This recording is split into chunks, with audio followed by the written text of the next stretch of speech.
A pergunta seguinte vai ser muito importante. Jesus, impostor ou Messias? Esta é uma pergunta muito importante porque este Jesus declara algumas coisas espantosas.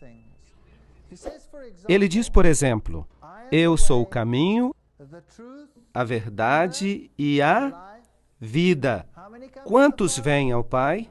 Ninguém vem ao Pai senão por mim.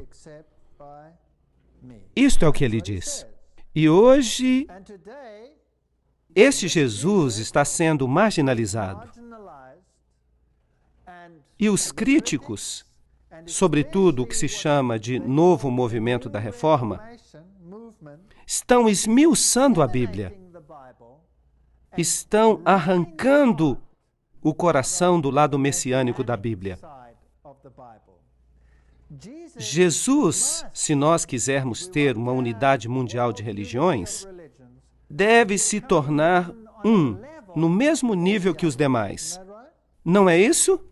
Ele não pode sobressair mais do que ninguém. Ele tem que ser rebaixado ao nível de todos os outros. Mas se este Jesus Cristo é o Messias de Deus e é Deus, bem, então chegamos a um impasse. Então vejamos o que a Bíblia diz, porque eu não quero influenciá-los. Jesus, impostor ou Messias?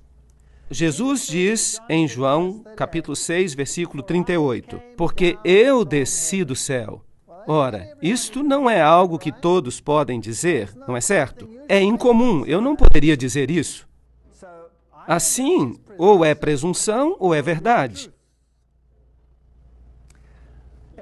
Um livro de Josh McDowell diz que as profecias messiânicas foram acidentalmente ou coincidentemente cumpridas por Jesus.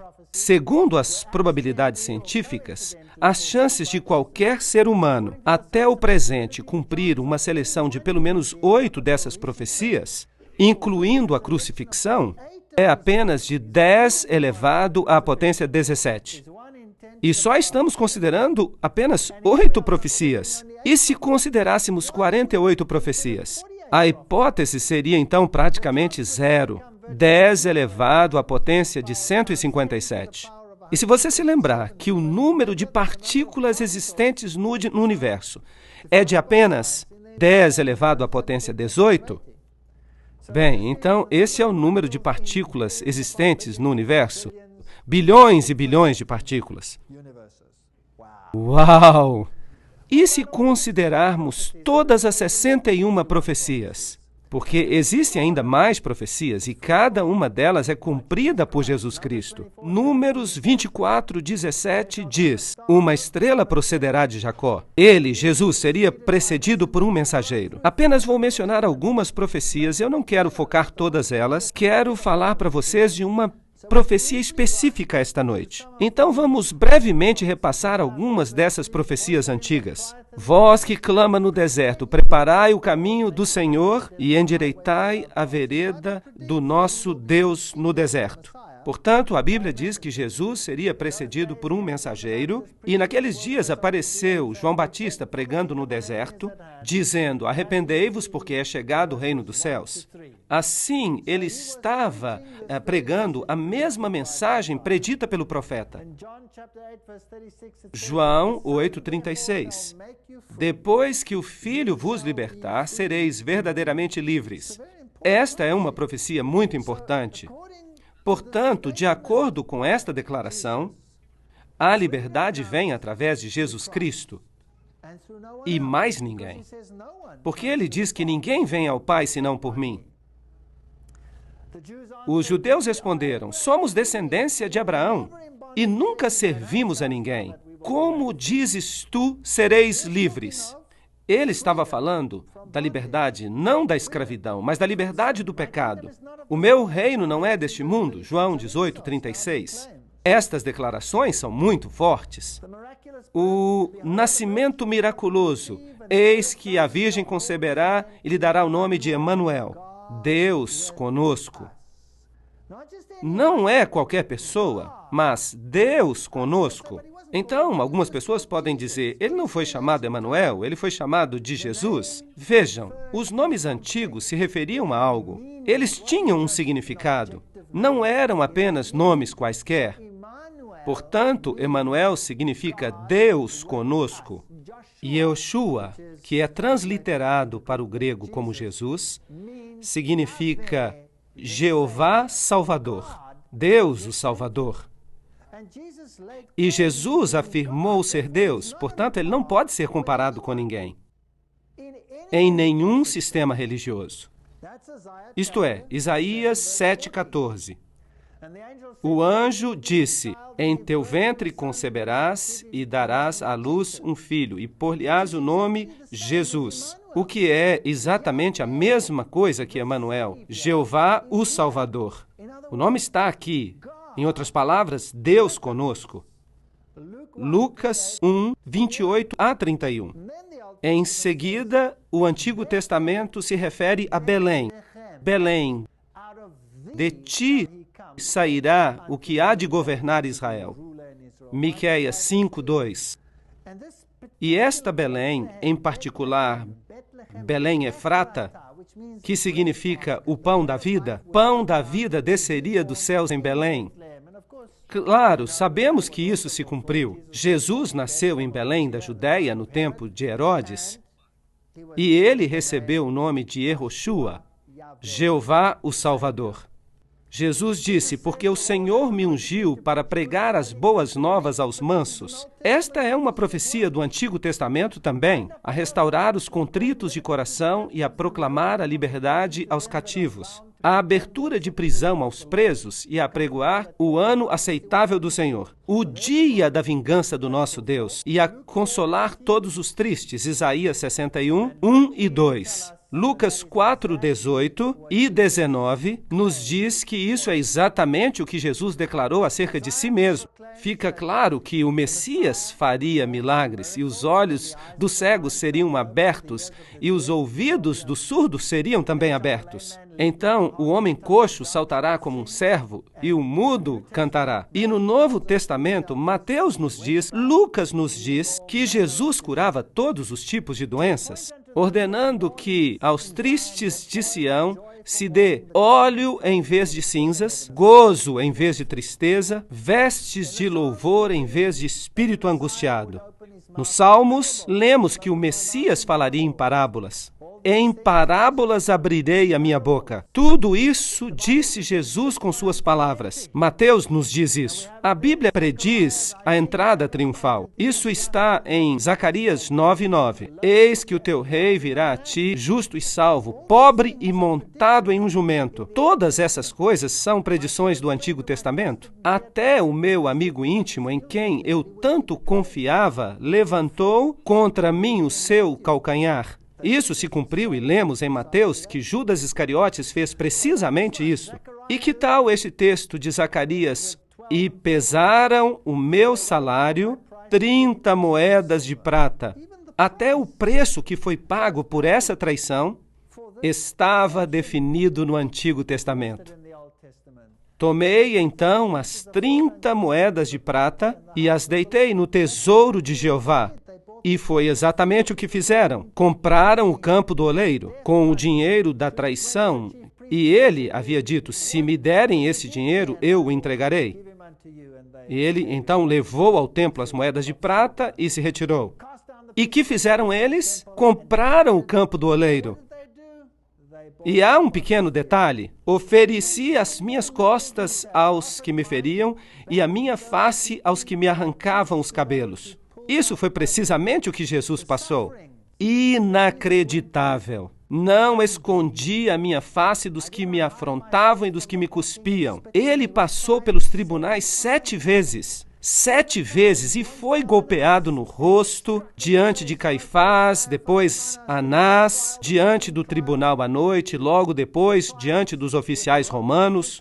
E em seguida foi enviado a Herodes e de volta a Pilatos. 7 vezes ele passou pelos tribunais. Não escondi a minha face dos que me afrontavam e dos que me cuspiam. Isaías 56. Então cuspiram no seu rosto e lhe deram socos, e outros o esbofeteavam. A Bíblia diz que o golpearam inúmeras vezes. Eles me odeiam sem causa. Salmo 69. Portanto, ele seria rejeitado. A Bíblia predisse isso. Odiaram-me sem causa. Ele foi oprimido e afligido, mas não abriu a sua boca. Como um cordeiro foi levado ao matador. Tudo está ali no Antigo Testamento. O Antigo Testamento dá testemunho de Jesus Cristo. E sendo acusado pelos príncipes dos sacerdotes e pelos anciãos, não respondeu nada. Assim como um cordeiro levado ao matadouro. Mateus 27:12. E balançaram as suas cabeças e disseram: olhem para este homem, de onde vem ele? Até a maneira como ele ia morrer. Salmo 22:16. Traspassaram-lhe os pés e as mãos e o crucificaram, e foi contado com os transgressores. Isaías 53:12. Vocês sabiam que há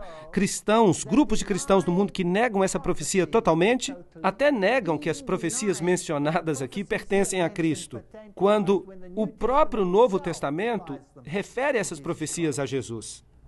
Eu fico assombrado só de pensar que há denominações protestantes que fazem isso. Me deram a beber vinagre. Salmo 69:21. Mateus 27:34. Crucificado com ladrões. Vocês sabem que foi assim que ocorreu. Olharão para mim a quem traspassaram, até mesmo a maneira com que seria crucificado. E ele levou sobre si o pecado de muitos e intercedeu pelos transgressores. Há várias profecias no Antigo Testamento acerca de Jesus. Lucas 23:34. Pai, perdoa-lhes, porque não sabem o que fazem.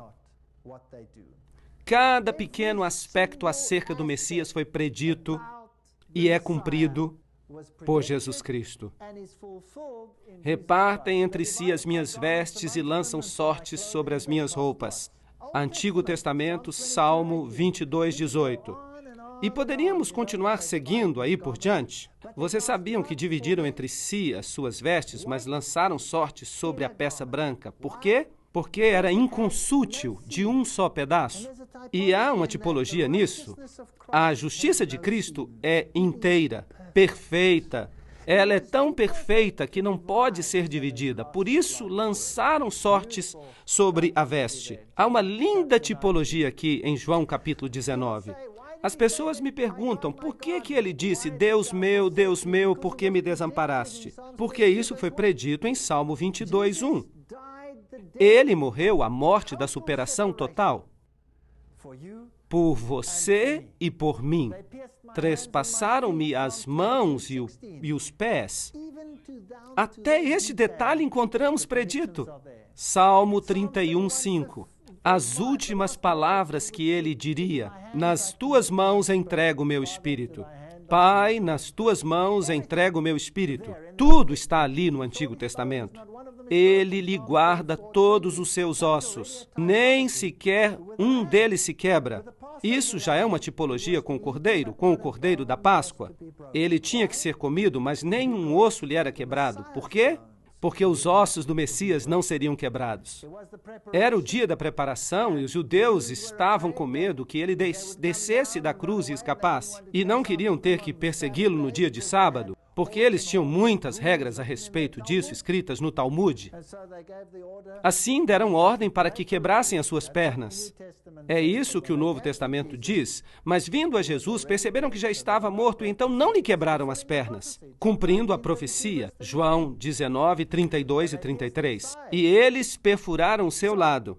Portanto, o local do seu nascimento está predito, a forma como nasceria está predita, a sua traição foi predita e a forma como ele haveria de morrer está predita, pormenorizadamente. Eu lhe dei apenas um esboço, não temos tempo para entrar nos detalhes, nas nuances, porque tudo é absolutamente espantoso. Aqui temos uma bela declaração. Cristo foi tratado como nós merecíamos para que nós pudéssemos receber o tratamento a que ele tinha direito. Foi condenado pelos nossos pecados, nos quais não tinha participação, para que fôssemos justificados pela sua justiça, na qual não tínhamos parte.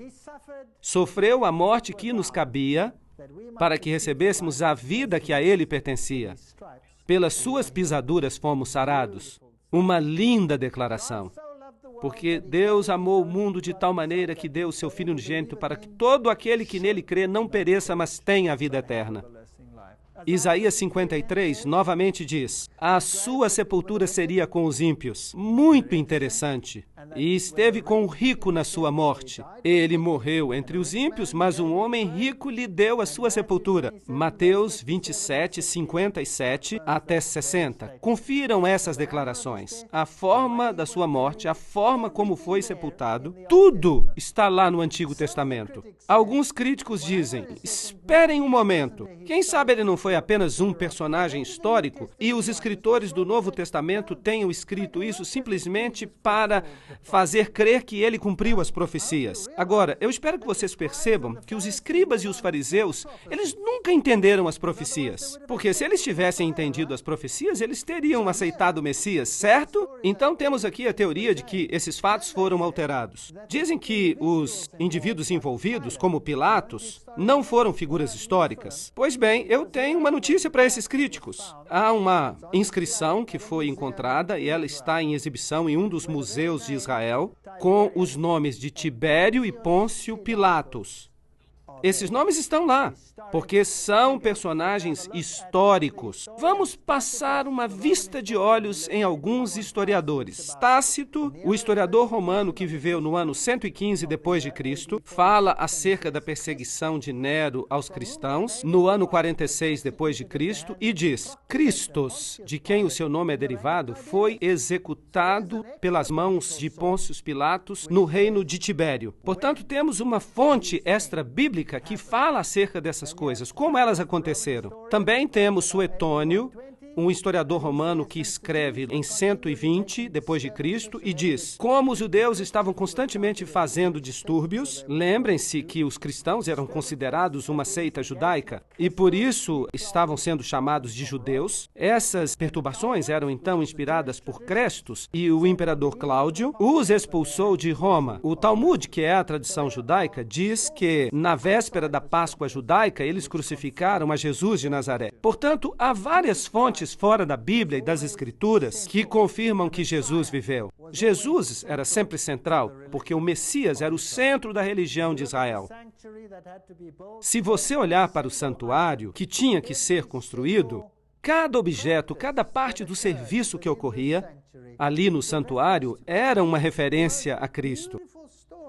A mais bela história do plano da salvação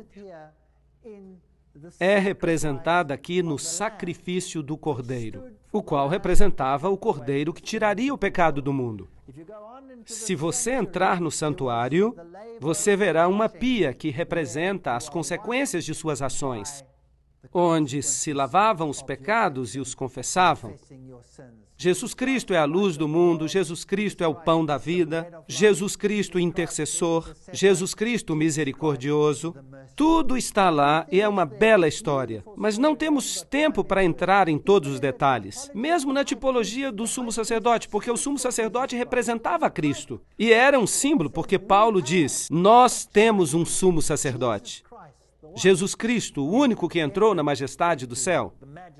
Hebreus 8, 1 e 2. Um sacerdote tal que está sentado à destra do trono da majestade no céu, ministro do santuário, do verdadeiro tabernáculo que o Senhor fundou, e não o homem. Esse é um tema muito interessante, porque Cristo não entrou num santuário feito por mãos humanas, figura do verdadeiro, porém no céu mesmo, para agora comparecer por nós diante da face de Deus. Ele entrou no próprio céu. Hebreus 9, 24. Todo o Novo Testamento é uma tipologia das próprias ações de Jesus. Portanto, agora temos um problema. O mundo espera hoje que todos se reconheçam como estando no mesmo nível, sendo iguais. Mas a Bíblia diz que há somente um caminho para a salvação, e esse é por meio de Jesus Cristo. E que Jesus não era apenas mais um de muitos profetas deste mundo, mas era o Messias predito.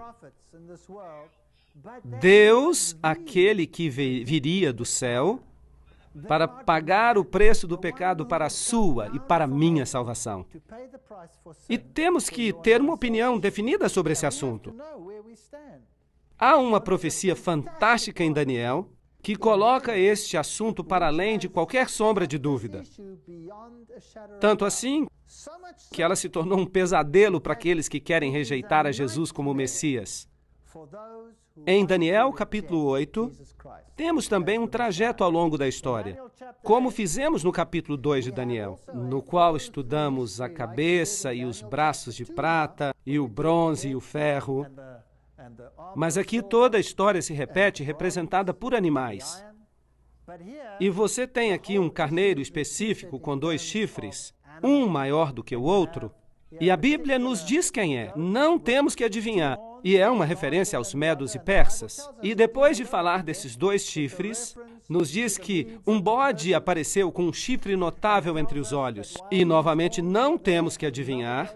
E Daniel, capítulo 8, nos diz que o chifre proeminente do bode representa o primeiro rei da Grécia. E então, quem era esse rei? O Alexandre o Grande. Não temos que adivinhar nada. A Bíblia nos diz precisamente o que cada símbolo representa. A Bíblia também diz que ele se aproximou do carneiro e atacou o carneiro e lhe quebrou os 2 chifres. A Medopérsia foi conquistada, portanto, o bode chega voando, colocando sobre o outro toda a sua força e lhe quebra os chifres.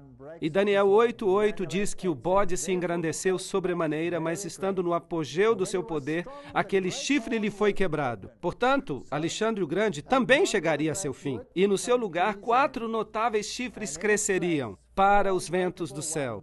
E nós sabemos que a Grécia acabou dividida em 4 regiões. É muito interessante. Havia 2 generais lutando pelo império, mas depois de todas essas batalhas, restaram então 4 regiões. E daí saiu um chifre que cresceu muito para o Oriente, para o Sul e para a Terra Formosa.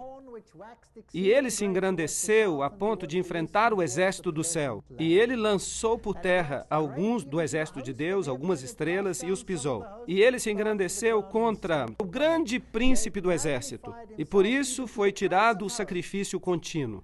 A palavra sacrifício está escrita em letras cursivas, significando que ela não está presente no texto original. Na versão King James, em inglês, quando se escreve uma palavra em letras cursivas, significa que essa palavra não está no original. Portanto, podemos dizer que por ele o contínuo foi tirado, e o lugar do seu santuário foi lançado por terra. Agora, todo este santuário representava o Messias, e Roma foi quem crucificou o Messias. Vamos falar deste assunto com mais detalhes depois, mais adiante. Depois foi ouvido que um santo falava. Daniel estava, portanto, em visão, e ouviu um anjo falando com o outro. E disse àquele santo, aquele outro santo que falava, até quando durará a visão do sacrifício contínuo? A palavra sacrifício está acrescentada. A palavra contínuo é tamid em hebraico. Tamid era o fogo que estava sempre queimando. Quando os judeus viam esse fogo que estava sempre queimando, eles sabiam que um sacrifício estava sendo feito em seu favor. Poderemos voltar a este tema mais tarde, em outra palestra.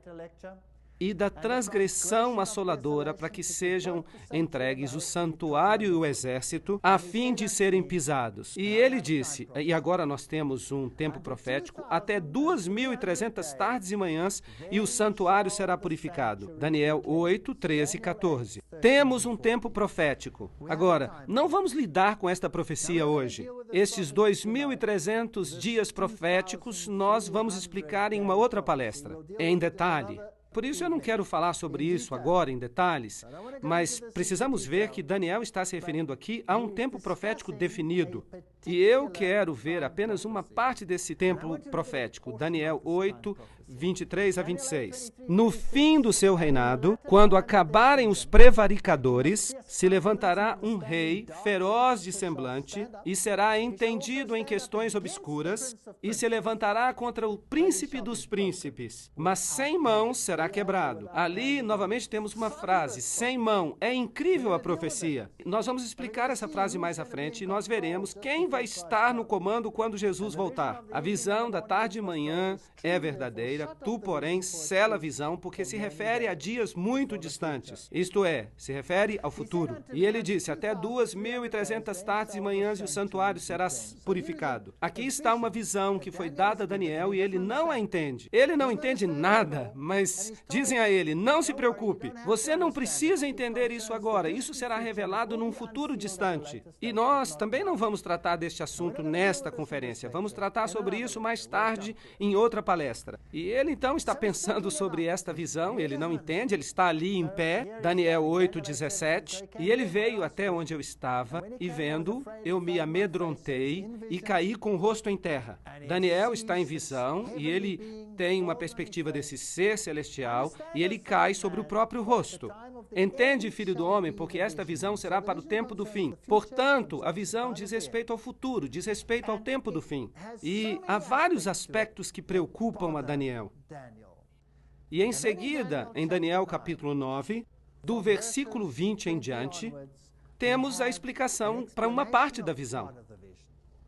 Portanto, estando eu ainda falando na oração, o anjo veio voando rapidamente e falou comigo, dizendo, Daniel, e este é o anjo Gabriel, agora saí para dar-te sabedoria e entendimento. Agora o anjo vai explicar alguma coisa. Assim, nós queremos saber do que se trata. Ouçamos, 70 semanas estão determinadas sobre o teu povo e sobre a tua santa cidade. Quantos dias há na semana? 7. Então, 70 semanas seriam 70 vezes 7. Com esta multiplicação, chegaremos aos dias. Portanto, 70 semanas estão determinadas. E esse povo, eles são os judeus. E a tua santa cidade? Que cidade é essa? Jerusalém. Para cessar a transgressão e para dar fim aos pecados e para expiar a iniquidade e trazer a justiça eterna e selar a visão e a profecia para ungir o Santíssimo. Daniel 9:24. Uma visão tremenda, uma profecia tremenda. Portanto, as 70 semanas estão determinadas, literalmente se diz cortadas, para neste período de tempo indicado, todas essas coisas se cumprirem. Fim dos pecados, reconciliação pelas iniquidades, trazer a justiça eterna. Agora, quem é que faz isso tudo? Quem traz a justiça eterna? Quem pode trazer o fim do pecado? Somente Jesus.